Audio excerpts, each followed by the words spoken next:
Focusing जो है वो क्या आपको लगता है कि व्हाट इज द फोकसिंग? कोई मुझे बता सकता है फोकसिंग एग्जैक्टली क्या होता है? Which area we want to highlight or which which area we part? Want to highlight? Correct. तो मैंने आप लोगों को पोर्ट्रेट मोड बताया था या जो भी, फोटोग्राफी में focus is the most important topic. क्या होता है कि आप कोई भी चीज़ अगर क्लिक करने वाले हो तो वो ऑब्वियस वो शार्प क्लिक होगी, नहीं तो ब्लर हो जाएगी। तो जो शार्प क्लिक होता है वहाँ पर आपका फोकस होगा, तभी वो चीज़ जो वहाँ पे शार्प क्लिक होगी।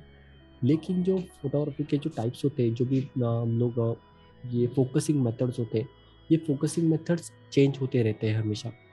तो आपको कौन से टाइप में कौन से टाइप के लिए कौन सा मेथड यूज़ करना है, कौन सा मोड यूज़ करना है, वो हमको अंडरस्टैंड करना है। तो फोकसिंग के आपके पास बहुत अलग अलग ये सेक्शंस होते हैं। ध्यान से सुनना, जो इनिशियल बिगिनर लेवल कैमरास है ना, उसमें फोकसिंग पॉइंट्स बहुत कम होते हैं।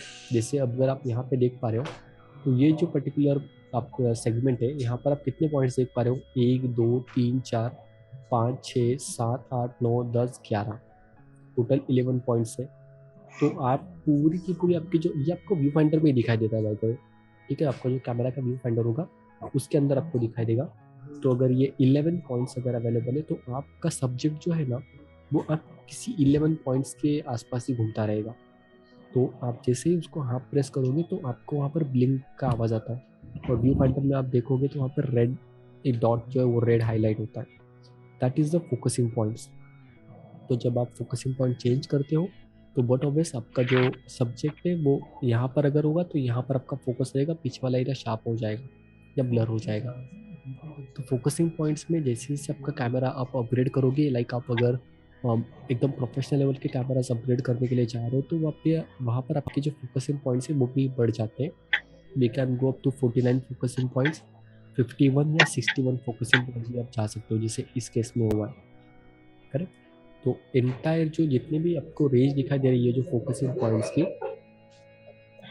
जितनी भी आपको ये फोकसिंग पॉइंट की रेंज दिखाई दे रही है, इस रेंज में आपको एक्चुअल में एक जगह पे फोकस अगर करना है तो आप वहाँ पे कर सकते हो।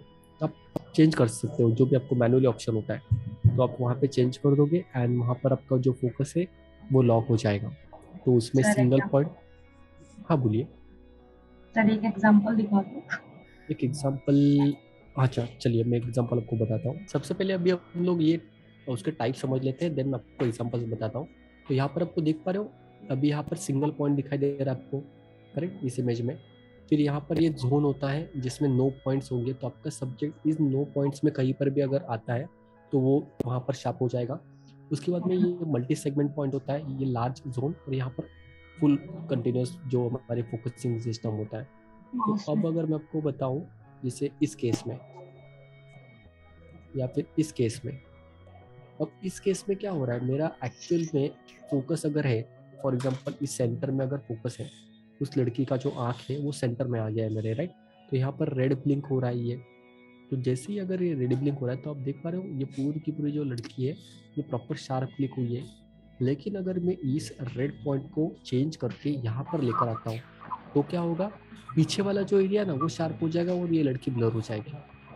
सो इट मीन्स आपका जो भी सब्जेक्ट रहेगा, उस सब्जेक्ट में आपको जहाँ पर भी फोकस पॉइंट रखोगे वहाँ पर एरिया शार्प क्लिक होगा, लेकिन पीछे वाला जो एरिया रहेगा, जो भी अनवांटेड फोकसिंग पॉइंट है, वहाँ पर ब्लर आएगा। तो जब हम लोग किसी इंसान का फोटो क्लिक करते हैं ना, तो जो भी आपके फोकसिंग पॉइंट्स होंगे वो उनकी आंखों के ऊपर आपको क्लिक करने पड़ते हैं, क्योंकि हमारी आंखें जो है वो मेन फोकस में चाहिए। चेहरा आपका फोकस में रहेगा चलेगा, और ना आपका आंख फोकस में नहीं रहेगा वो चलेगा नहीं। अब ये क्या होता है, इसका टेक्निकल रीजन किसी को जानना है एग्जैक्टली ये फोकसिंग पॉइंट ब्लर क्यों होता है? Yes sir. जानना है आपको? थोड़ा सा ज़्यादा टेक्निकल है बट समझ लेना। सिंपल, कैमरा के अंदर जो फोकसिंग सिस्टम होती है ना, कैमरा के अंदर जो फोकसिंग सिस्टम होती है, जो ऑटो फोकस सिस्टम होती है, वो सिस्टम ना क्या अंडरस्टैंड करती है कि वो डिस्टेंस कैलकुलेट करती है। मतलब आपने देखा रहेगा 2D इमेज और 3D इमेज में आप लोगों को क्या फर्क पड़ता है? 2D इमेज और 3D इमेज, अभी जो मुझे आप देख रहे हो, तो मुझे आप 2D इमेज में देख रहे हो, लाइक आपको मेरी आंखें दिखाई दे रही है, करेक्ट। आपको ये नाक दिखाई दे रहा है, और ये जो यहाँ तक ये जो एरिया है ना, ये आपको दिखाई दे रहा है, ये वाला। लेकिन ये कितना है एग्जैक्टली 10 mm है, 15 mm, जो इसका जो जगह है ना वो कितना, इतना है नाक मेरा, इतना है। तो अभी आप मुझे 2D फाइंड में देख रहे हो, लेकिन अगर अपने सामने आप लोगों के अभी होता तो आपको मेरा जो पूरा का पूरा चेहरा है उसको 3D डायमेंशन मिलता, मतलब एक्चुअल में मेरा चेहरे से यहाँ से लेकर एक यहाँ तक डायमेंशन। डिस्टेंस कितना है वो आपको 3D इमेज मिलता। करेक्ट।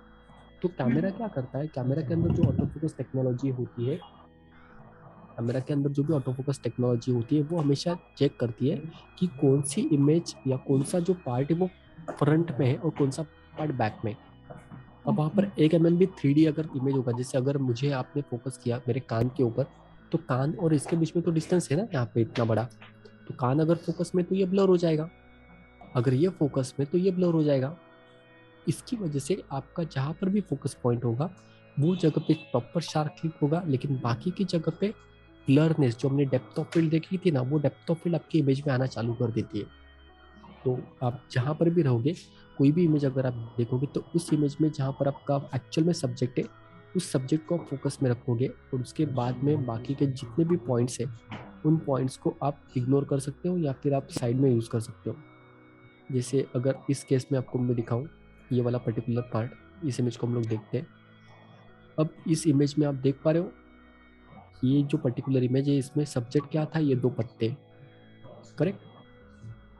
अब यहाँ पर कैमरा ने क्या किया, कैमरा ने जो मेन सेंटर वाला पार्ट था ना, फॉर एग्जांपल ये जो सेंटर वाला जोन उन्होंने सिलेक्ट किया है तो ये फोकसिंग जोन था, लेकिन जो पत्ता है और पीछे का बैकग्राउंड है उसमें बहुत ज़्यादा डिफरेंस है, मतलब बहुत ज़्यादा डिस्टेंस है।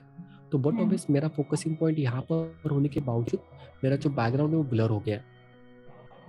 एक्चुअल में आइडियली ऐसा होना नहीं चाहिए था। और ये जो पर्टिकुलर मेन वाला फर्स्ट पार्ट है ना, ये आपका शार्प क्लिक हुआ है, सेकंड वाला पत्ता ब्लर हो गया। अगर मैं इसको शिफ्ट करके यहाँ पर लेता ना तो ये पत्ता शार्प क्लिक होता, ये वाला जो पत्ता है वो ब्लर हो जाता। तो फोकसिंग पॉइंट वही होता है कि आपके इमेज में जो भी आपके पास पॉइंट्स है, अभी ये कैसे या आप चेंज कर सकते हो, जैसे इतने सारे फोकसिंग पॉइंट्स जो एक्टिव होते हैं, आपका पूरा का पूरा जो सब्जेक्ट है वो इन्हीं सारे पॉइंट्स के बीच में कहीं ना कहीं प्लेस करता रहेगा। तो ये जो मूवमेंट होते हैं ना, ये जो पॉइंट्स आप चेंज कर सकते हो, मतलब सिंगल पॉइंट अगर मैंने लिया है, फॉर एग्जांपल ये वाला मैंने अगर मेथड यूज़ किया है सिंगल पॉइंट ऑटो फोकस, तो मैं मेरा सब्जेक्ट अगर यहाँ पर है ना तो मैं इसको ले जाकर यहाँ पर क्लिक कर सकता हूँ। उसके बाद में वो उतनी ही जगह पे शार्प क्लिक होगा, बाकी सब कुछ ब्लर हो जाएगा। अब इसको अगर मैं और भी आपको डिमॉन्स्ट्रेशन के साथ में अगर दिखाने के लिए कोशिश करूँ, तो ये खास करके बर्ड फोटोग्राफी में बहुत ज़रूरी है, क्योंकि बर्ड्स में क्या होता है कि आपने अपर्चर 3.5 5.6 अगर हमने रखा है तो आपको तो डेप्थ ऑफ फील्ड मिलने वाला है, लेकिन कॉम्प्लिकेटेड सिचुएशन में आप इमेजेस कैसे क्लिक करोगे। तो उसके लिए हम लोग कुछ केस स्टडीज अभी देखेंगे कि अगर मेरा कॉम्प्लिकेटेड सिचुएशन है तो वहाँ पर मैं कैसे फोकसिंग यूज कर सकता हूँ। ठीक है। अब ये पार्ट, ये इमेज आप देख पा रहे हो, ये इमेज आपको दिखाई दे रही है। Yes sir. इस इमेज में मेरा सब्जेक्ट क्या है, पत्ते आगे के।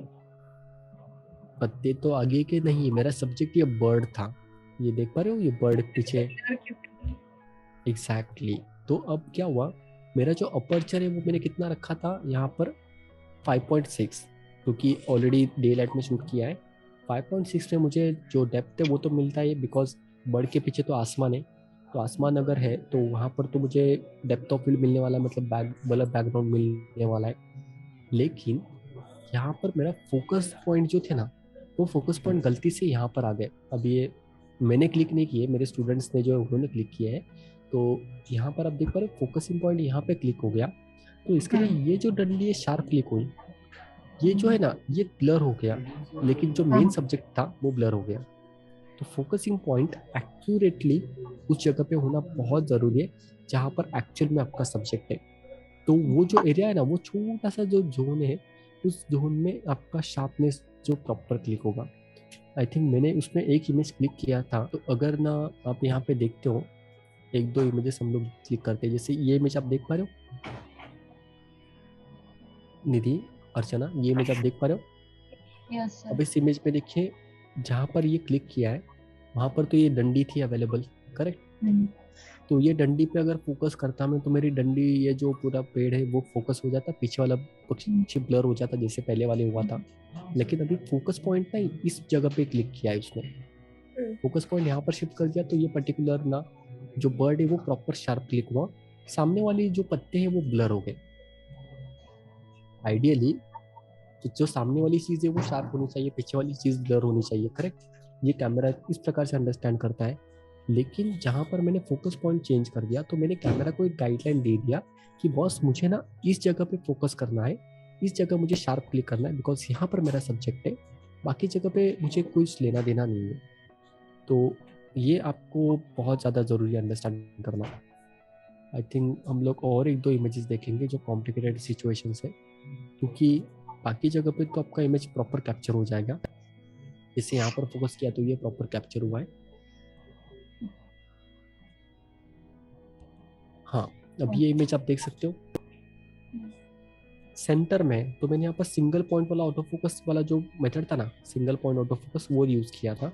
तो मैंने फोकस पॉइंट यहाँ पर कर दिया। इसके लिए देख पा रहे हो इस रेंज में जितने भी पार्ट थे ना वो सब कुछ क्लिक हुआ है प्रॉपर शार्प, लेकिन बाकी ऊपर नीचे सब ब्लर हो गया।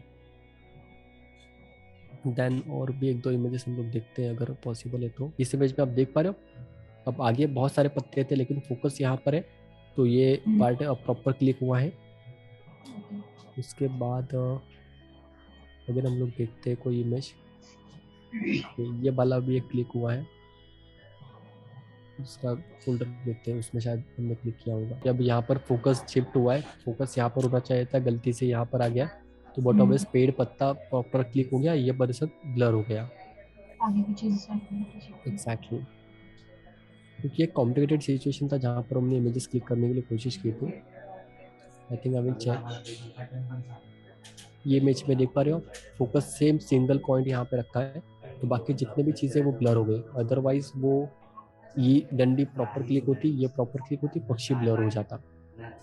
तो आपका जो भी पर्टिकुलर फोटो रहेगा उसमें आपको ध्यान में रखना पड़ेगा कि आप उसको एग्जैक्टली कहाँ पर फोकस आप शिफ्ट कर रहे हो, और उसके बाद में आपका जो इमेज है वो आप क्लिक कर सकते हो। चलिए पोर्ट्रेट अगर मुझे किसी का क्लिक करना है तो उसके लिए एग्जांपल आपको बताता हूँ। अब ये इमेज क्लिक किया है, राइट, तो इस इमेज में ये पर्सन है, is one of my student. तो अब आप देख सकते हो कि पीछे जो रेलिंग है इनसे कम से कम एक 10 या 12 फीट के आसपास होगी।